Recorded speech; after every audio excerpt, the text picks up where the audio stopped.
airlines take care of how they reflect the cost increase to, I would say, the market. So the tickets, flight tickets are increasing. What we need to do is to see how we can cope with the increase of cost so that we help our customers to maintain the same level of utilization of the assets. So every aircraft is an asset that needs to be the most utilized as possible. And this, as an MRO, is more focused on how we work on aircraft dispatch reliability. Material management, in my mind, is something where you relate a lot on the airlines. OEMs know that for a long time because OEMs have actually made the deal more with the airlines. So they give the good prices to the airlines. So what an MRO would do is actually step out its shoes into the framework agreement that is concluded by an airline, and I see that Salim is nodding, so I'm probably right. But the job of the MRO is to see that we increase the aircraft dispatch reliability, which somewhere decrease the cost of utilization of every flight hour. And that's, in general, the way of doing it, I think, for commercial aviation. Of course, we have another thing that there is still problem with supply chain. So supply chain, the way to cope with supply chain is two things. Is you work on obsolescence. So you try to extend the life either of the aircraft itself or on the components on this aircraft. But there's the next thing is when you really have a shortage and you see it in aged aircraft, then you have another way of doing, which is going into aircraft dismantling and actually refurbishing of certain parts and put them on the market. And there might be a reflection because as OEMs are late in delivery of aircraft, let's be transparent, the demand is higher than the offer today in aircraft. Maybe there's a reflection to be had with large airlines about doesn't it make sense to dismantle some aircraft to have more parts and sweat more the asset that you're going to keep on flying? So I think, in a nutshell, for commercial aviation, we are just part of a value chain, and it's something to be discussed with the airlines, building up their capability to capture more revenue, building up on our capability to better manage the cost of and availability of the components, and then building up how do we cope with obsolescence until you have a recovery in the number of aircraft delivery. But that's for the commercial aviation segment. Thank you very much, Stéphane. Ismail, would you give your perspective? Microphone. So hello? Okay, so thank you for that perspective. I would just maybe like to say one other element here to take into consideration is, of course, the industry has been going through a lot of shocks and people had to adapt, and adaptability has been something that was in part of the industry for a long time.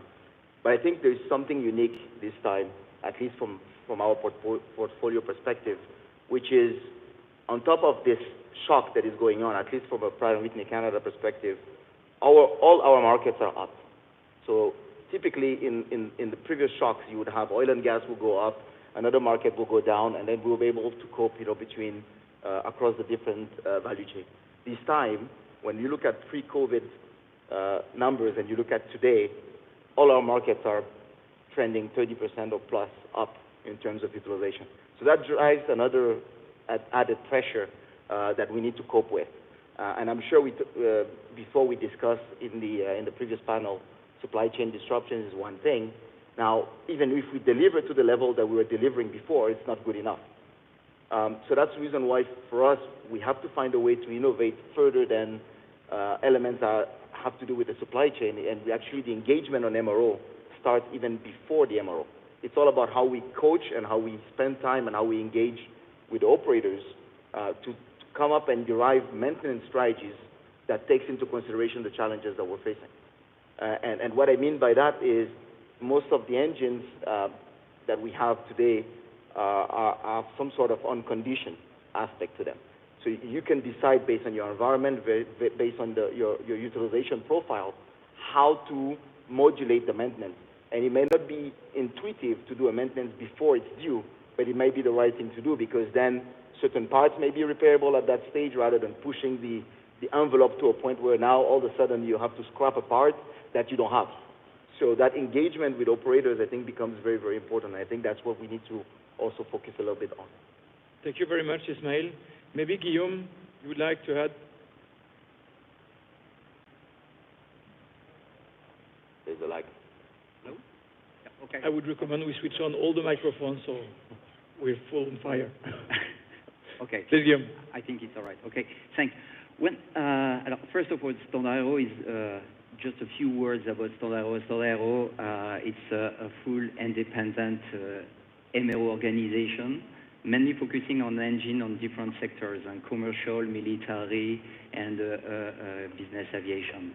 So when we look back to this question, how the MRO world and Standard can cope with the fluctuation of the economical aspect. There is few aspects where the MRO can do absolutely nothing. When we look for the foreign exchange, for example, and it's something that is, well, really a big issue, and especially in our part of the world, this is something that the MRO cannot cope directly with it. And it's interesting because it's part of the previous discussion, previous panel from the lessor who points out about the cost of the money. And as a MRO, there is a need to have this foreign exchange management well done. Otherwise, for an airline and for an operator, when you look about the cost of the maintenance, it can be really a disaster. But this aspect is not managed by the MRO itself. It can be managed with the support of the financial organization, but also from the OEM itself. And it's where, when we look on the Standard perspective, to be able to work, we call hand by hand with the OEM under special agreement for the MRO activity, it's also one of the key elements. The other aspect, and which has been also discussed on the previous panel, it's about the supply chain. How we can, again, at the MRO perspective, manage and improve and minimize the cost increase year after year. And there is different way to do it, to have joint effort, to have a combination of work, and always with the OEM, but also with the other MRO that could be partner, but also competitor. We will. Sorry. No, go ahead. No, sorry. please. Sorry. Oh, go ahead. We will come back to the topic dedicated to supply chain just after, in the third one. So maybe we can take a bit of time for that. The last point that I wanted to bring, some small initiative like on the MRO do not manage at all the fuel price. However, there is small initiative that can be put in place at MRO level to minimize the cost of the fuel used during the MRO activity, and mainly on the engine side. The utilization of the fuel that remain at the during maintenance of an aircraft can be used. And again, you optimize the cost. Indeed, it can be just a small part, but this is, when you look about all the initiative, it's always a plus. So it's where an MRO like Standard can bring value. Okay. Thank you very much, Guillaume.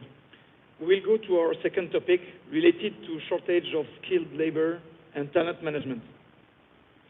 Two questions to drive the discussion. How are the MRO companies and airlines handling the shortage of skilled labor, particularly with aging specialized personnel in critical fields like NDT and metrology? Okay. Second point, to address what initiatives can be introduced to attract, train, and retain talent in this crucial industry. Alison Deckers, would you give us your perspective? Sure. Microphone on? Yeah, thanks. Thanks, Raphael. So, listen, I think there's definitely challenges that we're facing around labor. One of the things that we all know is it's not going to be solved immediately. This is going to take time and take a lot of effort from multiple parties, not just within our industry, but other industries. What we see is that there's the need for both on a government intervention perspective to help with getting the workforce and getting the skilled labor and the incentives to entice an aviation industry focus is a necessity. We also see that it takes the likes of, we're seeing in Poland and in Malaysia, there's certainly MRO hubs being formed there. That's not coming because of having a commercial hub center. It's because of the political influences and the motivation that they're getting from the government intervention. So that's one thing that we absolutely need to work on and improve. When I look at GE Aerospace and how we're looking at trying to build and improve the talent base, but also acquire the best resources, technicians, what we're doing, we actually just had, and you may have seen it last week, an announcement for a $2.3 million investment into skill development. That's going to be across multiple factors. So it's going to face not only into skilled technicians, so we look at the apprentices going into our MRO facilities and into our manufacturing facilities, but it's also in looking at the leadership skill sets that we need in the industry to take us into the next generation.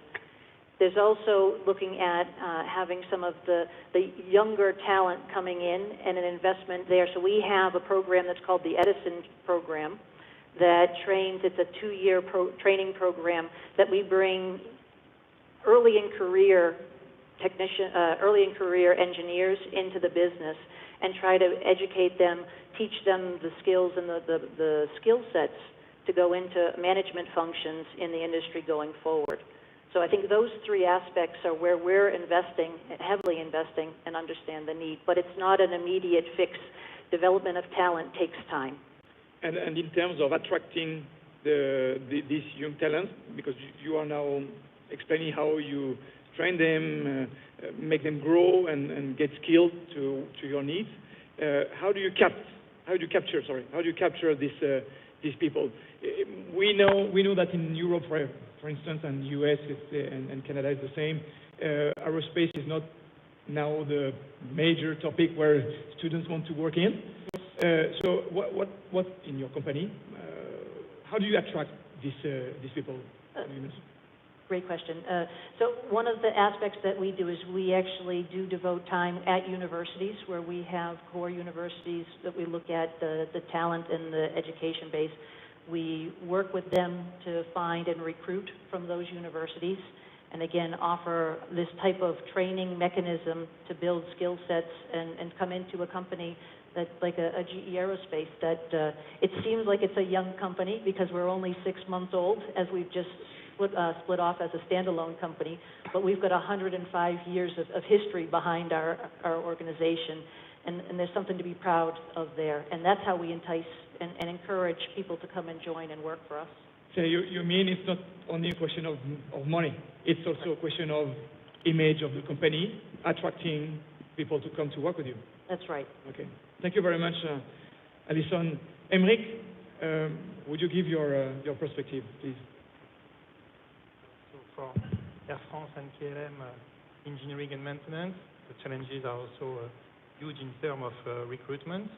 That's about 300 to 500 staff in Air France and same in KLM in the E&M this year that we have to hire, so that's significant.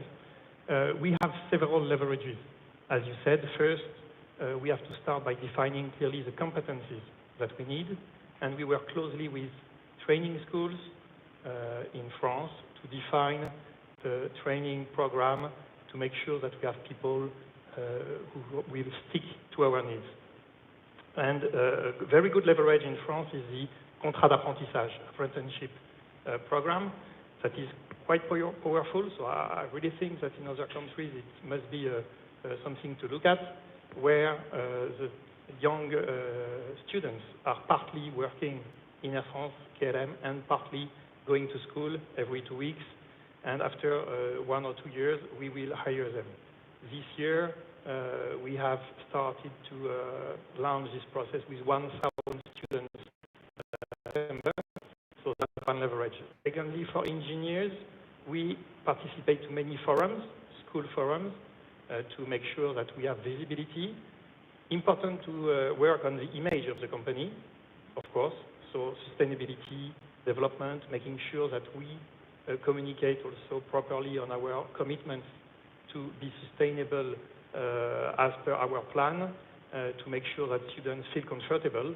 And all in all, this year, Air France has been ranked #1 as an attractive company for students in France in the transportation field. So that's a large range of tools. In the first question, we were talking about also dedicated or specialized personnel like critical specialized personnel on critical fields like NDT or meteorology. Would it be a question also to automate some actions and tasks so that we can concentrate, we can take these skilled people on where they have the best added value. Who would put that in perspective? Well, Samuel, would you? Yeah, well, I mean, before I go to that one, just to bounce on one of the elements that was mentioned there, I think talent attraction is one thing, but retention is also very important. I think as OEM, I think we have the ability to navigate from MRO to non-MRO activities. And when you're in engineering, you can be in MRO engineering, or you can be in customer engineering, or you can be in product engineering. So there's careers that can be created, and then you can allow people to move up through the chain as well, and that helps. Now, of course, automation and leveraging technology is something that helps as well. So some of these critical skill jobs, I would say, a little bit less reliant on the amount of people. Now, at the same time, we still need to have the people that are going to design those new technologies in there as well. And there is definitely opportunities into leveraging robotics and advanced imagery to be able to improve inspection. That also helps reducing the scrap rate, which then improves or helps the impact on the pull on the supply chain. So, yeah, I think definitely those are elements that we need to consider and we need to look at. Thank you very much, Asmai. We will go to our third topic, responding to supply chain disruption. 2 points. In the face of supply chain disruption caused by events such as pandemics, geopolitical tensions, and commercial or supply restrictions on certain parts, how can MRO companies and airlines adapt? Second perspective would be what alternative sourcing strategies or partnerships can strengthen resilience. Salim, the floor is yours.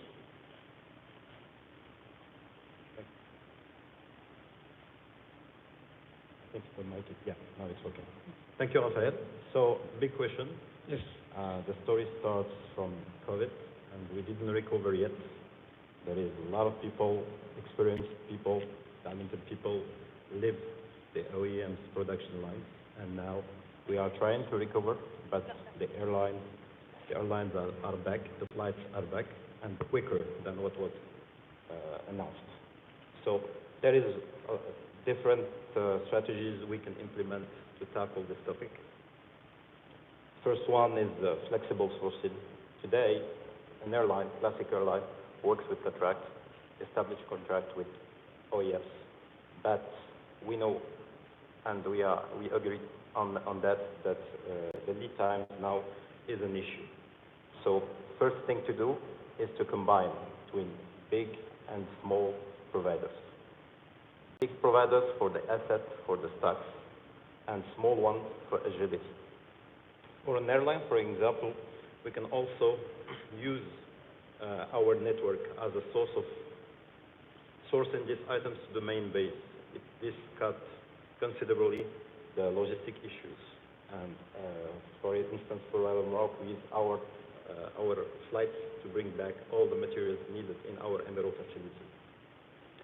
Offload tactics can help with subcontractors. We have established contracts today with OEMs, but we can go offloading some capacities to face the lead time and the turnaround time problematic.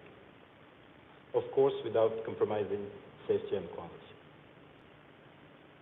Strategic inventory management today is important because we need to balance stock levels versus lead time, and also high impact items on the MRO chain. MEL no-goes versus nice to have. This is something we can work in, and also increasing safety stock. But I think the most important thing is the OEM MRO airline partnership. For that, we need full transparency and fluent communication between the organization to tackle the real problematics. And we can also, via reliability program, work on extending the due dates for inspections. This can relieve the pressure from the OEM production lines and meet the customer satisfaction. Building local capabilities. We see yesterday what was signed in Morocco.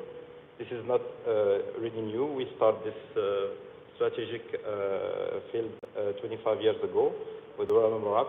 We start with signing with Safran for SASM shop in Casablanca 25 years ago, and it continued. And this is something really important for an airline to have a field of OEMs in the main base to help tackle all this problematic and to ensure a smooth network for an airline. What I can say, some local in-house capabilities, especially for an airline for cabin appearance, plastic repairs, leather refurbishment, 3D printing for small parts, but also for big projects like engines and components can also be a source of solution for an airline. So it's a mix between internal capacities and strategic partnership with suppliers, but also OEM. Absolutely. Yeah, for the second topic, we have some challenges to tackle. Expanded fleet, we discussed it with the CEFAT, older aircraft, so we need to manage it, high maintenance requirement and turnaround down pressure.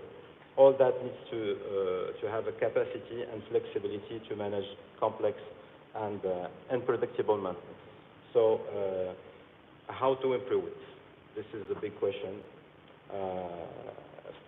Capacity, space. Today, we know that space is a problem. There is a rush on MRO capacity. We need to start by some lean projects and solutions, and also to think really on flexible facilities. Because today, when we invest on a facility, it takes 20 years to be profitable. We need to be more agile to face such a problem. Predictive maintenance planning. This is also a key, because if we plan right, we can avoid disruptions and problems on planning. You give me the perfect transition, because we were talking with Emeric about predictive maintenance, but maybe Emeric, you would give the whole big picture on this topic. Yes, thanks indeed. So I agree with all what Salim said, but in terms of few innovations that we have implemented in Air France Industrie KLM E&M that participate to tackle the supply chain issues. First of all, the predictive maintenance, indeed. The aircraft are providing a lot of data.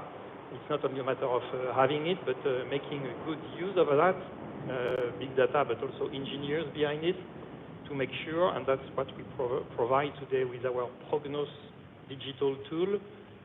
We anticipate by about 20-25 days some components removal before they fail by analyzing different parameters on each of these components. For example, on the cabin air compressor on the 787, now we can anticipate few weeks before. So as you said, Ismail, that's a way to be able to have the aircraft where needed on the main base, with the part available, with the staff available, and the tool to be able to change a part before it fails. So you reduce the cost before an heavy failure. You reduce your airline cost because the packs will not be stuck in an airport everywhere on the world. So that's really an added value that we propose. Another one is a 3D printing that we are not only starting. Initially, it was prototypes, but today we in Air France KLM we manufacture about 20 cabin parts by additive printing. So that's it will not tackle the main part of the aircraft, but for the cabin it can be useful because that's also an issue to have a the lead time. Sorry? To the lead time extension. Yes, and of course to save significantly the lead time.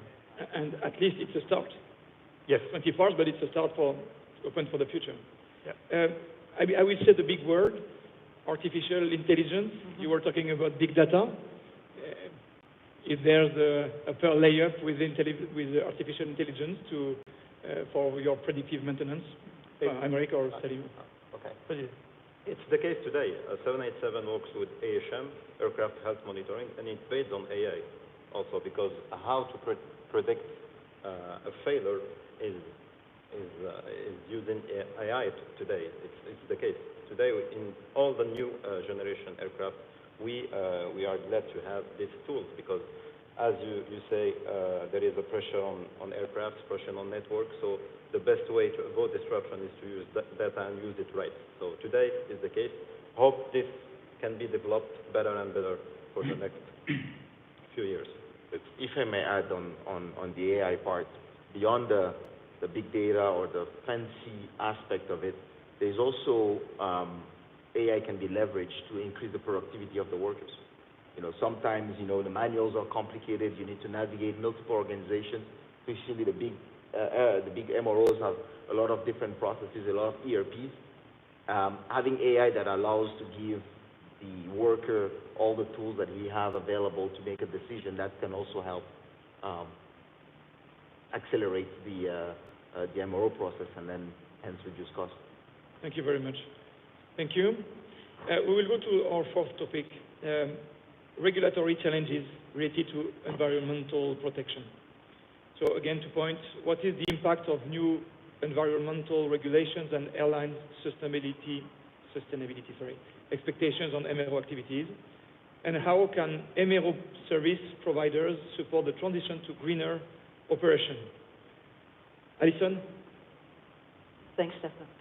So this one, again, two questions that relied on bigger than just our industry, bigger than just MRO, to be fair.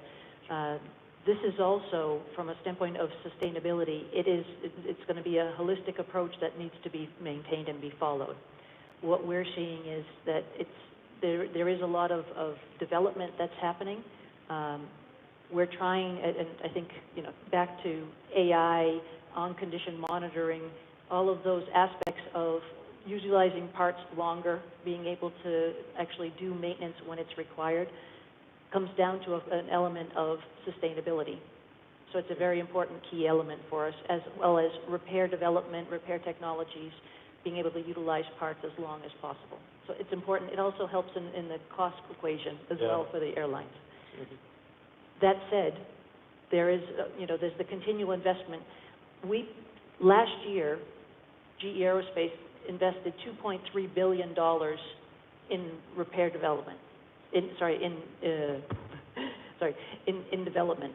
So it's not just on the repair side, but it's just in development of processes, development of new technologies. So $2.3 billion. That all goes into our initiatives on how do we actually achieve some of the dynamic challenges that we as an industry have to hit the objectives. Now, when we do that, we look at it from a perspective of new engines and the technologies that go into engines. The products that we place in the market today are 10 to 15% more fuel efficient than they were from the last generation. That's what we're putting in the market today. Where do we go in the future? So we look at today's scenario and say, we've done that investment. We could do that continual investment in technologies. That gives us that fuel efficiencies. Again, coming back to your point around fuel and the cost of fuel, again, it's all an ecosystem and the effects of it. The next piece is where are we going in the future? Where are we going tomorrow? So in our development programs, we have a RISE development program in place. The initiative there is actually to achieve an additional 20% fuel efficiency over the standard of today. Now, what I just said is we took last generation from 10 to 15% to this generation, and we're going to take it to a 20% improvement of fuel efficiency into the future. That's significant, but it takes a lot of effort. It takes time, and it takes a significant amount of investment to do that. Thank you very much. Ismail, would you interact? Yeah, I would say, I think Alison covered the subject pretty well, and we're very aligned on this roadmap to improve the efficiency of the engine and the consumption. But we also have to look at our own consumption across our factories, across our MROs. We've been investing in solar panels in some of the factories. We're looking at waste management, looking at everything that can be done to limit the impact on the environment in our operations. So I think that's looking at the significance of the locations you have that could also make a difference. Maybe a point also linked to regulatory bodies and the discussion you would have with them. Yeah, just what, talking about the regulatory, if you look the REACH program from the European Community, it's something that applies systematically now. Yes. So again, on the MRO perspective, when you look about that, you need to put this, what's so-called now the environmental social governance. So this is really something that push the MRO and an MRO independent like Standard Aero to put in place the right processes to limit the impact on the environment. We are talking about oil, fuel, all the special chemical products that are used during the MRO process. And by following the regulatory requirement, there is this push that makes at least the MRO greener and avoid the bashing, because what we can see, and the good example is last week at the MRO Europe in Barcelona, you get a lot of protesters just in front of the entrance of the MRO show, complaining about the MRO and aviation. By putting all these environmental social governance in place, the MRO world can become really greener and be part of the solution to limit the impact on the environment. So what you mean is being linked closely to the regulatory bodies also make it easier to set up a roadmap that will. No, absolutely. Because when you look about the expectation on the let's call it the political side, and especially with the European Community. Imposing strong rules. There is a need to work with them to confirm what is reachable on a agreed timing. Because there is a lot of strong process on the product development with special metallurgical protection and so on that are not greener. And this is what I wanted also to mean. They have expectations, politicals have expectations for the population, and people are asking that they don't know our sector, they don't know our constraints, and it takes time to develop a substitute, the component or another oil or whatever that would be REACH compatible. So, thank you very much. Let's go to our last topic. Managing MRO flow and demand. With the growing capacity, optimization of spaces and planning, and the reduction of the TAT, an aging global fleet considered, what are the main obstacles and opportunities to aligning MRO offerings with market demand? Salim? Yeah, I can. So, obstacles. Labor and manpower today is a big question. As I said, it starts with people experience leave the companies, and now we need to rebuild the capacity. It takes, as you know, from going from A technician to B to C takes 10, 15 years. And the problem is how to improve capacities and knowledge and skills. And Ismail said before, Stefan speak about it. This is a real challenge today. So I think all of us are working closely at this point in different fields, MROs, airlines, and also OEMs. And of course, training is the pillar. We need to put in place continuous providers, engineering school, technician schools, and Emmerich speak about it. There is a contrat stagiaire within Air France KLM organization, but we do the same in Casablanca with Royal Air Maroc. We have our partners, IMA, for instance, Ismala, with the FEPT training center, that help us to continuously provide labor for stability of the MRO activity. And I think today, as discussed earlier, how to build it, how to maintain it is the key. Thank you, Salim. Guillaume, what would be your perspective? Okay. When we look at what has been said just before, we have been talking about AI, we have been talking predictive maintenance, we have been talking supply chain management. We look for to be able to absorb all the demand on the MRO. It's to work with all those different aspects, which bring then the question of the training to attract young people to move to our sector instead to go to the Silicon Valley. It's this combination that will bring and help the aircraft to fly and to be reliable.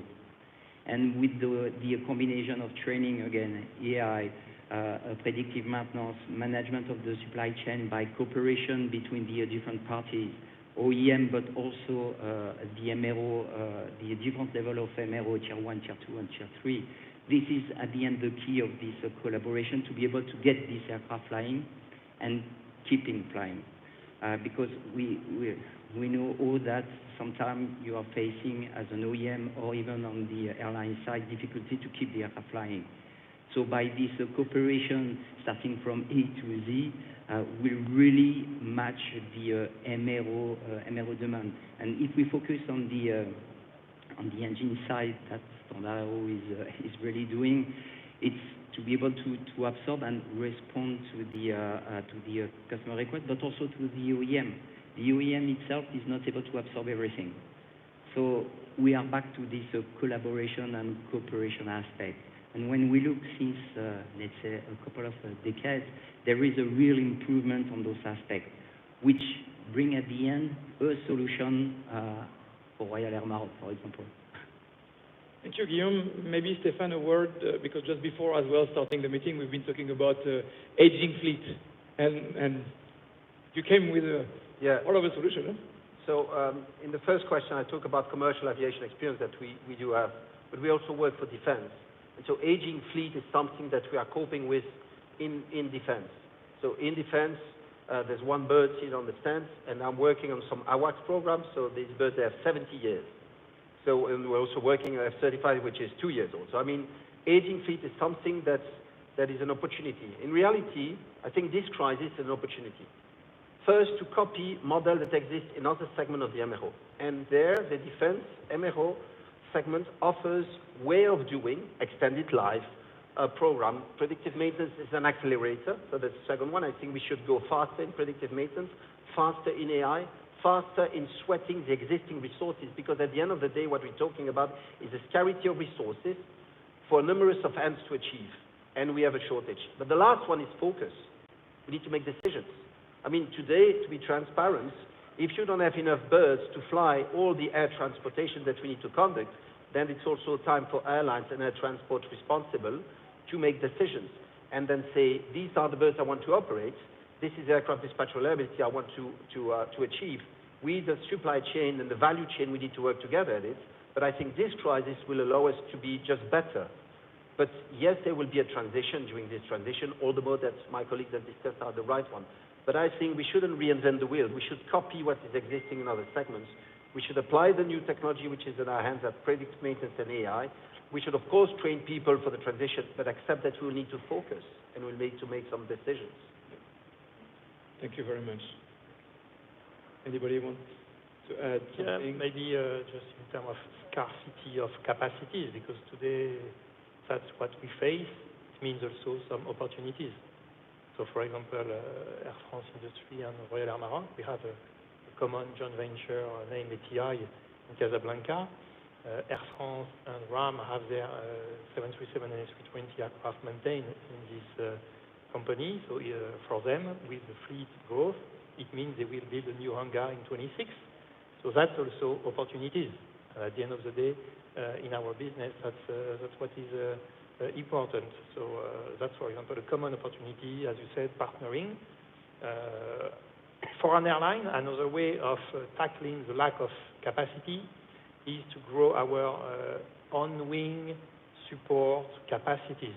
And we have invested since many years. We didn't wait for the COVID, but now we are very keen to have these people with multiple, let's say, knowledge and certifications to release engines on wing or on site instead of shipping the engine back to Europe, to our shops, to dispatch and fix engine issues, APUs issues as well on outstation. And for customers, that's also very appreciated. That's another way to opportunities in a way, and also being, let's say, imaginative to find flexible solutions in an airline with its MRO as a backup, and customers are taking advantage of it as well. You know, when we talk about capacity, it's also important to keep in mind the notion of center of excellence, because what you don't want is overcapacity when you don't have the parts. And also the notion of proficiency, it's not even a business case notion, is you want to focus on things that are repetitive enough that you don't have line stops because, you know, you're missing the knowledge and there's not enough, you're only doing this task once in a while. So sometimes MROs tend to want to have everything, but, you know, it's important to make sure that you calibrate it well to what is required, you know, from a center of excellence perspective. I have one last comment, is we should look at the next cycle. Because 2008, I was just appointed a young board director, okay? 2008 financial crisis. And at that moment, what was decided in Europe, let's stop base maintenance and go and do it in everywhere but in Europe, okay? 2024, we say, hey, we need to do it in Europe because there's also this ESG compliance thing. It's no good any longer that I see an A320 from a Belgium Airlines, I would not call a name, that is maintained in Indonesia at mass. It doesn't make sense. Okay, what is the next cycle? So I think we should be careful about, because I'm there since 20 years, and I'm probably there for another 20 years. And I don't want to see the cycle when the price will go so high, they will again destroy capacity. So I think now it's time to be smart, and that's what I like in your answer. I think we should think at remodeling our model. I think the financing on aircraft on 12, 15 years is too short. Maybe we should think in another longer cycle of financing this. Maybe with recycle financing, which would ease actually the cost for the airlines, which would allow to have an MRO, which is proposed not only come to me, but I will come to you, so that we also have an impact on the ESG. So I think we should rethink the MRO model, also thinking what is the long-term vision, not only the short-term. Yes, of course, today the prices are high. We build hangars. In my company, we have less than 1,000 people working as an MRO. We are building 2 hangars. That's great. But I'm thinking, what in 15 years? What's going to happen when we will see that the C-check is no longer 5,000 hours and it's longer 3 weeks, but it's going to be 1,500 hours, and they want to slice it up so that we do it overnight during the line maintenance. So do I still need my hangars? So that's where you need to rethink the business model, and that's why I think it's a risk, but it's an opportunity to be shaped for a sustainable future, because I'm very frustrated when we say that our industry is not sustainable. We are sustainable because we always think long term, and we are sustainable because air transportation is necessary for the economy. Maybe there's a part of the shift we need to do and accept that certain short haul we shouldn't do. We should use a train and other transportation, okay. But I think we should think long term ourselves in our business model, not be opportunistic and say, I'm going to build a hangar, hire 100 guys, 1,000 guys, 100,000 guys. Think, how does it cope with where I'm going, with the technology I know today and the technology I will be in 20 years' time? Especially today with the carbon. Exactly. Yeah, the maintenance events are now longer, and as you said, this is something that we need to think on. If an engine, you don't have to ship it back to, let's say, UK for maintenance, but you can do on-wing repair. If you can do a lot of on the aircraft themselves without them having to fly, if you can actually extend their life, you change the model, you make air transport less costly, you make it less, CO2 impact generative, and you make it also a more sustainable energy. And you will have more of our MRO guys all around the world and not only in some locations. So I think there's a model to be think of. Yeah, just reacting on what you said about the on-wing support. But it's a nice approach, but when you look on the regulatory side and what the authority are requesting, I think it's a kind of a schizophrenia, no? Because we ask in one side to be really strict, and on the other side say, okay, can I do it on the parking line? I think that's why we need to educate our regulators. So we are back to this collaboration work. And I think we have the topic for the next Marrakech. Sorry. Right. Yeah. Thank you very much. We will go for a Q&A session. Do we have the microphone? Any question? Yes, I know the panel is very good, so you don't have any questions. we have covered the topic, right? Maybe everybody's sleeping. I wanted to thank you very much for this session. Very instructive for myself first, but obviously also for everybody. Thank you.